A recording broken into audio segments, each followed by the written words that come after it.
ನರೇಂದ್ರ ಮೋದಿಯವರು 3ನೇ ಬಾರಿ ಪ್ರಧಾನಿಯಾಗಿ ದೇಶದ ಸೂತ್ರವನ್ನು ಹಿಡಿದು 2 ವರ್ಷ ಆಗಿದೆ. 14ನೇ ಇಸ್ವಿಯಿಂದ 12 ವರ್ಷಗಳನ್ನ ಒಬ್ಬ ಚುನಾಯಿತ ಪ್ರಧಾನಿಯಾಗಿ ದೇಶವನ್ನು ಮುನ್ನಡೆಸಲು ಒಂದು ರೆಕಾರ್ಡ್ ಮಾಡಿರ್ತಕ್ಕಂಥ ನೆಹರು, ಇಂದಿರಾ ಗಾಂಧಿ ಇವರಿಗಿಂತಲೂ ಕೂಡ ಒಬ್ಬ ಚುನಾಯಿತ ಪ್ರಧಾನಿಯಾಗಿ ಒಂದು ಹೊಸ ದಾಖಲೆಯನ್ನು ನಿರ್ಮಾಣ ಮಾಡಿದ್ದಾರೆ. ಸುಮಾರು ವರ್ಷಗಳಿಂದ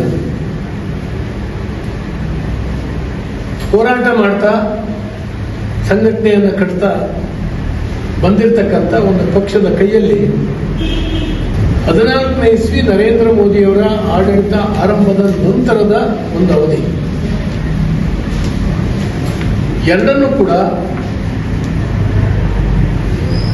ಪರಿಶೀಲಿಸಿದಾಗ ಈ 12 ವರ್ಷದ ಅವಧಿ ದೇಶವನ್ನ ಮುನ್ನಡೆಸೋದ್ರಲ್ಲಿ ಎಷ್ಟು ದೊಡ್ಡ ಶಕ್ತಿಶಾಲಿಯಾಗಿ ಕೆಲಸ ಮಾಡಿದೆ ಅನ್ನುವಂಥದ್ದು ನಮಗೆ ಗೊತ್ತಾಗಿದೆ. 14ನೇ ಇಸ್ವಿಯಿಂದ ಅಧಿಕಾರಕ್ಕೆ ಬಂದಾಗ ಅನೇಕ ಸವಾಲುಗಳು, ಬಡತನ, ನಿರುದ್ಯೋಗ, ಮೂಲಭೂತ ಸೌಕರ್ಯ, ಅಂತಾರಾಷ್ಟ್ರೀಯ ಮಟ್ಟದಲ್ಲಿ ಕೂಡ ಭಾರತ ಒಂದು ಕೀಳರಿಮೆಯಿಂದ ನರಳುತ್ತಾ ಇತ್ತು. ಜಗತ್ತಿನ ಎದುರು ಭಾರತ ಏನು ಅಂತ ಹೇಳಿ ತೋರಿಸುವಂತ ಒಂದು ದೊಡ್ಡ ಅವಕಾಶ ಮತ್ತು ಸವಾಲು ಎರಡೂ ಕೂಡ ಇತ್ತು. ಇಟಲಿಯಲ್ಲಿ ನನ್ನ ನೇತೃತ್ವದಲ್ಲಿ ಇವತ್ತು 3 ಗಂಟೆಗೆ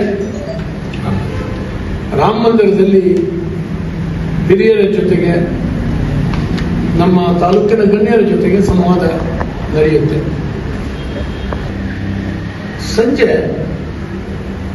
ಹೊಸಳ್ಳಿ ಗ್ರಾಮ ಪಂಚಾಯಿತಿಯಲ್ಲಿ ವಾಸ್ತವ್ಯ, ನಾಳೆ ಬೆಳಿಗ್ಗೆ ಕೆಲವರ ಮನೆಗೆ ಭೇಟಿ ಮತ್ತು ಕೇಂದ್ರ ಸರ್ಕಾರದಿಂದ ಮಂಜೂರಾಗಿ ನಡೆದಿರುವ ಕೆಲಸವನ್ನು ವೀಕ್ಷಣೆ. 2014ರಿಂದ ಈಚೆಗೆ ನಡೆದಿರ್ತಕ್ಕಂಥ ಅನೇಕ ಕೆಲಸ, ನಾನು ಎಲ್ಲವನ್ನೂ ಪಟ್ಟಿ ಮಾಡಲಿಕ್ಕೆ ಹೋದ್ರೆ ಸಮಯ ಸಾಲದು. ಜಮ್ಮು ಕಾಶ್ಮೀರ ನಮ್ಮ ದೇಶದ ಒಳಗಡೆ ಇತ್ತು, ಆದರೆ ನಮ್ಮ ದೇಶದ ಒಳಗಡೆ ಇರಲಿಲ್ಲ. ಅಲ್ಲೊಂದು ಧ್ವಜ, ಅಲ್ಲೊಂದು ಪ್ರಧಾನಿ, ಅಲ್ಲೊಂದು ಸಂವಿಧಾನ, ಅಲ್ಲಿ ಹೋಗ್ಬೇಕಾದ್ರೆ ಪರ್ಮಿಟ್ ಅವಶ್ಯಕತೆ ಇದೆಲ್ಲ ಇತ್ತು. 370ನೇ ವಿಧಿಯನ್ನ ಜಾರಿಗೊಳಿಸಿ ಅಧಿಕೃತವಾಗಿ ಈ ರಾಷ್ಟ್ರದ ಮುಖ್ಯವಾಹಿನಿಗೆ ತಂದಿರತಕ್ಕಂಥ ರಾಮ ಮಂದಿರವನ್ನು ನಿರ್ಮಾಣ ಮಾಡಿರ್ತಕ್ಕಂಥದ್ದು, ಮದುವೆಯಾದ ಪತ್ನಿಗೆ ಅದೆಷ್ಟೋ ವರ್ಷದ ನಂತರ 3 ಸಾರಿ ತಲಾಕ್ ಅಂತ ಹೇಳಿದ್ರೆ ಡೈವರ್ಸ್ ಆಗ್ತಿತ್ತು, ಅವಳು ಬೀದಿ ಮೇಲೆ ಬೀಳ್ತಿತ್ತು. ಇದಕ್ಕಾಗಿ ಅನೇಕ ಹೋರಾಟಗಳನ್ನ ಮುಸಲ್ಮಾನ್ ಹೆಣ್ಮಕ್ಳು ಕೂಡ ಮಾಡ್ತಾ ಇದ್ರು, ಯಾರು ಕೂಡ ಕಿವಿಗೆ ಹಾಕೊಂಡಿರ್ಲಿಲ್ಲ. ಶರಿಯತ್ ಪ್ರಕಾರ ಬದುಕಲಿಕ್ಕೆ ಅವಕಾಶ ನೀಡಬೇಕಾಗ್ತದೆ ಅಂತ ಹೇಳಿ ಸಂವಿಧಾನಕ್ಕೆ ತಿದ್ದುಪಡಿಯನ್ನು ತಂದು ಈ ದೇಶದಲ್ಲಿ ಘಟನೆ ನಡೆದಿದೆ. ಆದರೆ ಮೋದಿ ತ್ರಿವಳಿ ತಲಾಖನ ನಿಷೇಧವನ್ನ ಜಾರಿಗೆ ತಂದ್ರು. ಬಡತನ ತೊಲಗಬೇಕು, ಬ್ಯಾಂಕ್ ರಾಷ್ಟ್ರೀಕರಣ ಆಗಬೇಕು. ಯಾಕೆಂದ್ರೆ ಬಡವರಿಗೆ ಬ್ಯಾಂಕ್ ಒಳಗೆ ಹೋಗ್ಲಿಕ್ಕೆ ಅವಕಾಶ ಆಗಬೇಕು ಅಂತ ಹೇಳುವಂತ ಉದ್ದೇಶ ಅಂತ ಹೇಳ್ತಿದ್ರು. ಆನಂತರವೂ ಕೂಡ ಬಡವರು ಬ್ಯಾಂಕ್ ಕಡೆ ಹೋಗೋಂಗೆ ಇರಲಿಲ್ಲ, ಡಿಪಾಸಿಟರ್ಸ್ ಬ್ಯಾಂಕ್ ಆಗಿತ್ತು.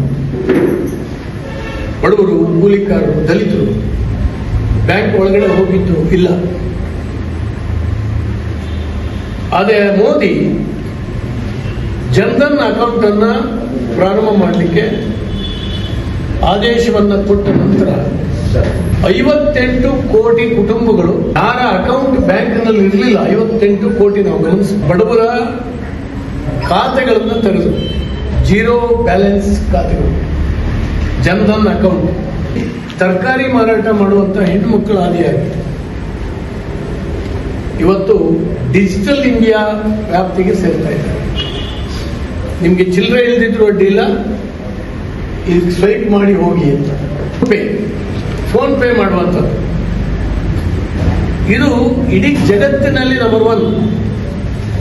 ಇದು ಹೆಮ್ಮೆ ಪಡ್ತಕ್ಕಂಥ, ಗರ್ವ ಪಡ್ತಕ್ಕಂಥ ವಿಷಯ. ರೈತರಿಗೆ 6,000 ರೂಪಾಯಿಗಳನ್ನ ಪ್ರತಿ ವರ್ಷ ಕೊಡುವಂಥದ್ದು. ಅತಿವೃಷ್ಟಿ, ಅನಾವೃಷ್ಟಿ ಏನೇ ಆದರೂ ಕೂಡ ಅವರು ಬಿತ್ತಿರ್ತಕ್ಕಂಥ ಬೀಜ, ಹಾಕಿರ್ತಕ್ಕಂಥ ಗೊಬ್ಬರ, ಕನಿಷ್ಠ ಸ್ವಲ್ಪ ಹಣ ಬರಬೇಕು, ಅವರಿಗೆ ನೆರವಾಗಬೇಕು ಅನ್ನುವಂಥ ದೃಷ್ಟಿಯಿಂದ ವರ್ಷಕ್ಕೆ 6,000 ರೂಪಾಯಿನ ರೈತರ ಜಾಮೀನು ರಹಿತ, ದಾಖಲೆ ರಹಿತ ಸಾಲ ಕೊಡುವಂತಹ ಒಂದು ಯೋಜನೆ. 10 ಲಕ್ಷ ರೂಪಾಯಿಗಳವರೆಗೆ ಸಣ್ಣ ಸಣ್ಣ ಉದ್ಯಮಗಳು ಇವೆಲ್ಲವನ್ನೂ ಕೂಡ ತೆರಲಿಕ್ಕೆ ಕೋಟಿಗಟ್ಟಲೆ ಕುಟುಂಬಕ್ಕೆ ಇವತ್ತು ಆರೋಗ್ಯ ವಿಮೆ, Ayushman Bharat, cancer, kidney, heart, ದೊಡ್ಡ ದೊಡ್ಡ ಕಾಯಿಲೆ ಬಂದಾಗ ಬಡವರು ಹತಾಶರಾಗಿ ನನ್ನ ಉಳಿಸುವಂತ ದೇವಸ್ಥಾನಕ್ಕೆ ಹೋಗೋದಷ್ಟೇ, ಆಸ್ಪತ್ರೆಗೆ ಹೋಗೋಂಗಿಲ್ಲ. ಇವತ್ತಿನ ಆರೋಗ್ಯದ ವೆಚ್ಚದಲ್ಲಿ ಅದಕ್ಕೆ ಒಂದು ವರ್ಷಕ್ಕೆ 5 ಲಕ್ಷ ರೂಪಾಯಿಗಳು, ಪ್ರತಿಯೊಂದು ಕುಟುಂಬಕ್ಕೆ 5 ಲಕ್ಷ ರೂಪಾಯಿಗಳ BPL ಕುಟುಂಬಗಳಿಗೆ ಇಡೀ ದೇಶದಲ್ಲಿ ವ್ಯಾಪಕವಾಗಿ ಪ್ರಾರಂಭ ಮಾಡಿದೆ. ಕರ್ನಾಟಕ ರಾಜ್ಯದಲ್ಲಿ ಮಾತ್ರ ಆಸ್ಪತ್ರೆ ಕಾಂಪೌಂಡ್ ಒಳಗೆ ಇದ್ದಂಥ ಜನೌಷಧ ಕೇಂದ್ರಗಳನ್ನು ಪೂರ್ವಾಗ್ರಹ ಪೀಡಿತವಾಗಿ ಅದನ್ನು ಕ್ಲೋಸ್ ಮಾಡಿಸ್ತು ಕರ್ನಾಟಕ ಸರ್ಕಾರ. ಉದ್ದೇಶ ಏನು? ಬಡವರಿಗೆ ಔಷಧಿ ಕಡಿಮೆ ರೇಟ್ನಲ್ಲಿ ಸಿಗೋದಕ್ಕೆ ಯಾಕೆ ದ್ವೇಷ ಮಾಡ್ತಾ ಇದೆ ನಮ್ಮ ಸರ್ಕಾರ ಗೊತ್ತಿಲ್ಲ. ಔಷಧ ಉತ್ಪಾದನೆಯ ಲಾಬಿಯ ಜೊತೆಗೆ ಕರ್ನಾಟಕದ ಕಾಂಗ್ರೆಸ್ ಸರ್ಕಾರ ಸೇರಿ ಬಡವರ ಹಗೆ ತೀರಿಸುವಂತ ಕೆಲಸವನ್ನು ಮಾಡಿದೆ. ಆಸ್ಪತ್ರೆ ಕಾಂಪೌಂಡ್ ಒಳಗಿರ್ತಕ್ಕಂಥದ್ದನ್ನು ರದ್ದು ಮಾಡಿ ಆಸ್ಪತ್ರೆಯ ಸುತ್ತ 2 ಕಿಲೋಮೀಟರ್ ವ್ಯಾಪ್ತಿಯಲ್ಲಿ ಅದು ಇರಬಾರದು ಅಂತ ಆದೇಶ ಮಾಡಿದೆ ಸರ್ಕಾರ. ದೇಶದ ಆರ್ಥಿಕತೆಯಲ್ಲಿ, ಅಭಿವೃದ್ಧಿಯಲ್ಲಿ ಏರ್ಪೋರ್ಟ್ಗಳ ಸಂಖ್ಯೆ 2014ರಲ್ಲಿ 74 ಇತ್ತು, 26ರಲ್ಲಿ 164. ದೇಶದ ಆರ್ಥಿಕತೆ 14ನೇ ಇಸ್ವಿನಲ್ಲಿ 10ನೇ ಸ್ಥಾನದಲ್ಲಿದ್ವಿ ನಾವು ಜಗತ್ತಿನಲ್ಲಿ. 26ರಲ್ಲಿ 4ನೇ ಸ್ಥಾನಕ್ಕೆ ಏರಿದ್ದೇವೆ. ದೇಶದ GDP 14ನೇ ಇಸ್ವಿಯಲ್ಲಿ $1.70 ಲಕ್ಷ ಟ್ರಿಲಿಯನ್ ಇತ್ತು. 26ನೇ ಇಸ್ವಿಯಲ್ಲಿ $4.25 ಲಕ್ಷ ಟ್ರಿಲಿಯನ್. ಇದಕ್ಕೆ 100 ಕುಟುಂಬಗಳನ್ನ ಮತಾಂತರ ಮಾಡ್ತಾ ಇದ್ದಾರೆ.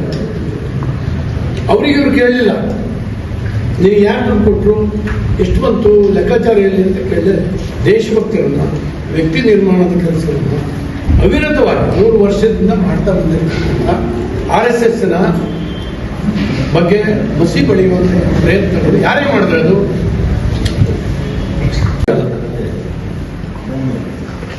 ಯಾಕಂದ್ರೆ ಈ ಖರ್ಗೆ ತನ್ನ ಇಲಾಖೆಯಲ್ಲಿ ಮಾಡ್ಲಿಕ್ಕೆ ಬೇಕಾದಷ್ಟು ಇದೆ. ಪ್ರಿಯಾಂಕ್ ಖರ್ಗೆ ತನ್ನ ತಂದೆಯ ತಪಸ್ಸಿನ ಫಲವಾಗಿ ಅಧಿಕಾರ ಅನುಭವಿಸ್ತಾ ಇದ್ದಾರೆ.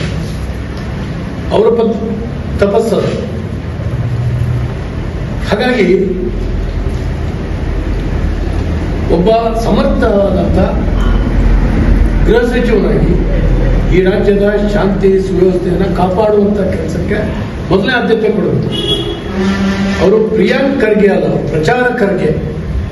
ಪ್ರತಿದಿನ ಮೀಡಿಯಾದೆಲ್ಲ ನೀಡಬೇಕು. ಹಂಗಾಗಿ ಉಲ್ಟಾ ಯಾವುದೋ ಒಂದು ಸ್ಟೇಟ್ಮೆಂಟ್ ಕೊಡ್ಕೊಂತ ಹೋಗಿ ಬಹಳ ವರ್ಷದಿಂದ ಇದು ನಡೆದಿದೆ. ಇದ್ರ ಬಗ್ಗೆ ಈಗಾಗಲೇ ರಿಯಾಕ್ಷನ್ ಕೊಟ್ಟಿದ್ದಾರೆ ಸಂಘದ ಪ್ರಮುಖರು, RSS ಪ್ರಮುಖರು. ಇವತ್ತು ಎಷ್ಟು ಸಾವು ನೋವುಗಳಾಗ್ತಾ ಇದ್ದಾರೆ, ಕಗ್ಗಲುಗಳಾಗ್ತಾ ಇದ್ದಾವೆ, ಅತ್ಯಾಚಾರಗಳಾಗ್ತಾ ಇದ್ದಾವೆ, ರಾಬರಿಗಳಾಗ್ತಾ ಇದ್ದಾವೆ.